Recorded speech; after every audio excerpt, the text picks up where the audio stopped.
देश विदेश की सच्ची खबर सच के साथ।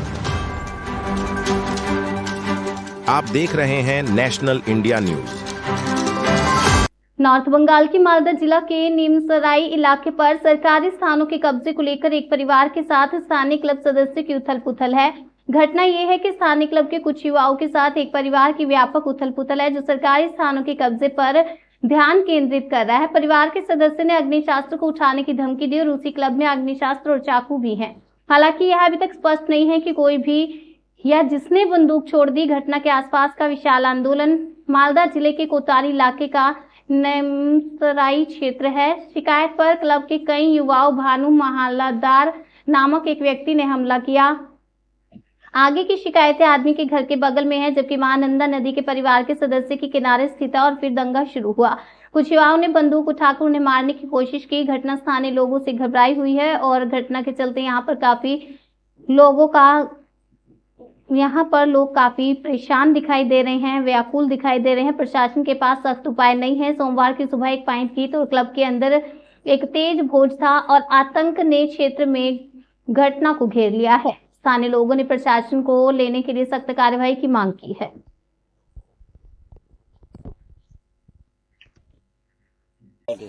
কালকে আমার সাথে ঘটনা হয়েছিল। আমি কালকে দুপুরবেলা চলে যাই, ওরা ড্রিঙ্ক করছে সকাল থেকেই।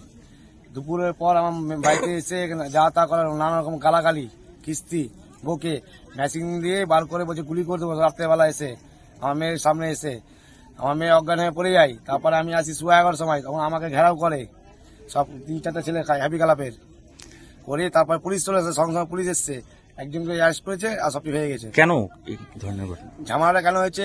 3-4 দিন আগে এই পিলার গুলো গেছিল মাঠে, সব পাবলিকরা বলছে এটা অন্যায় করছে। আমি ওটা বাধা দিয়েছিলাম। তার দিয়ে গেছিল, একজন বাইক নিয়ে যাচ্ছিল পাবলিক, সাধারণ পাবলিক পড়ে গেছিল, তারে বুঝতে পারিনি কি তার দেওয়া আছে। মোটা তার জায়গাটা কিসের আছে? এটা জায়গাটা আছে ঘাটে, নদীর চর। আচ্ছা, নদীর চর এই জায়গাটা। আপনি প্রতিবাদ করেছিলেন? আমি প্রতিবাদ করিলাম। তারপরে আমার পরে আকস্মিক নিচ্ছে ওরা মারার জন্য।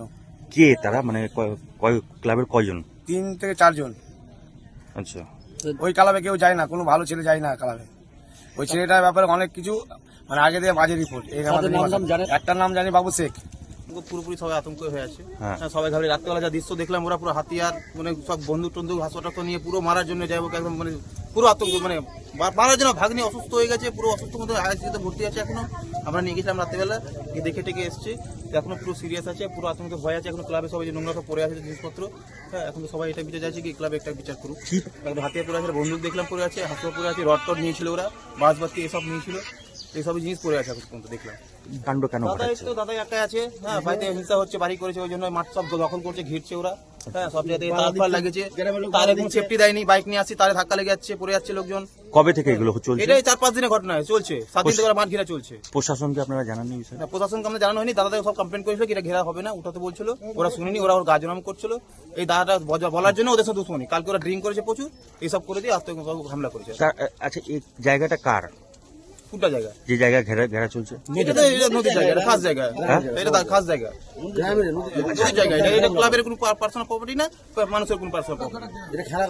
কিন্তু লোকজন হাঁটা চলার জন্য অসুবিধা হচ্ছে, ঘিরে দিচ্ছে। যে লোকজন যাওয়া আসা করছে রাস্তাগুলো ঘিরে দিচ্ছে ওরা নিজে থেকে। তারা দল করে না, কোনো দল করে না, ক্লাব আছে। দলের ব্যাপারটা বলতে পারবো না, কিন্তু ক্লাব আছে ওদের। ক্লাবের রেজিস্ট্রেশন আছে কিনা এটা বলতে পারবো না। বাড়ি থেকে বেরোনো যাবে না তো, এরকম যা যে পরিস্থিতি দেখা যাচ্ছে, এতগুলো জিনিস পড়ে আছে। মানে তো কালকে তো মারার প্ল্যানে ছিল, যদি লোকজন আমরা যদি না আসতাম তো পুরো মেরে ফেলে দিত ওরা।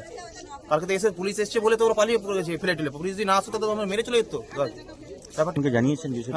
কোনো অন্যায়ভাবে ব্যবচার করেনি, ক্লাব সবসময় সবার সঙ্গে সহযোগিতাই করেছে। বলুন এটা নিয়ে গতকালকে কি ঘটনা ঘটেছে? একটা ঝামেলা হয়েছিল, ঠিক আছে? সেটা ক্লাবের সাথে, ক্লাবের মেম্বারদের সাথে একটা ঝামেলা হয়েছিল, এটাই যা। সেটা অন্যায়ভাবে হয়েছে, যা হয়েছে। গতকাল রাতে হামলাও হয়েছে ছোটন মল্লের বাড়ি থেকে, কি বলবেন? না, সেটা আমিও জানি না, সেটা আমি জানি না কার বাড়িতে কি হামলা হয়েছে বা কি হয়েছে, সেটা আমি কিন্তু জানি না। তাহলে ক্লাবের সাথে কোনো সম্পর্ক নেই? একটা জায়গা নিয়ে ঘেরা নিয়ে সমস্যা দেখা দিচ্ছে ক্লাবের পাশ দিয়ে। বহুদিন আগে ওটা একটা আলাদা ব্যাপার ছিল না। ক্লাব এই ধরনের কোনোদিনও এই ধরনের ক্লাবের কোনোদিনও রেপুটেশন আমি শুনিনি কোনোদিন, এবং আমার জানাও নেই। মানে এই সম্পর্ক নেই? সেটা আমি বলতে পারবো না সঠিকভাবে, কি ইন্টারনাল ব্যাপার আছে। বাবু শেখ কালকে গ্রেপ্তার হয়েছে ঝামেলার সময় সেটাও ব্যাপার আমি জানি না, কারণ সেই মুহূর্তে আমি বাড়িতে। কিভাবে ঝামেলা সূত্রপাত হলো, কি হলো না হলো, কার সঙ্গে কিভাবে হয়েছে সেটা আমার জানা নেই। যেহেতু জানা নেই সেহেতু বলাটা ঠিক হবে না। ছোটন মলদার কিন্তু ক্লাবের নামে অভিযোগ করছে। সেটা অভিযোগ তো করতেই পারে, আমি আপনার ব্যাপারে অভিযোগ করতে পারি, যে কাউরি ব্যাপারে অভিযোগ করতে পারি, নিয়ে আসতে পারি, সেটা কোনো ব্যাপার না। অভিযোগ নিয়ে আসলে যে সবকিছু প্রমাণ হয়ে যায় তা তো না, তাই না? আপনার নাম? আমার নাম কমল শাহ। আপনি কি আমি ক্লাবের একজন অ্যাডভোকেট, মানে ক্লাবের একজন সদস্য হিসাবে বললেই চলবে, কিন্তু সেই রকম ভাবে ওই মানে এটা সদস্য। আমি যতটুকু কাজ করে যতটুকু সময় পাই, 5 মিনিট 10 মিনিট সেটুকুটাই সময় দিই, তার বাইরে কোনো কিছু নেই।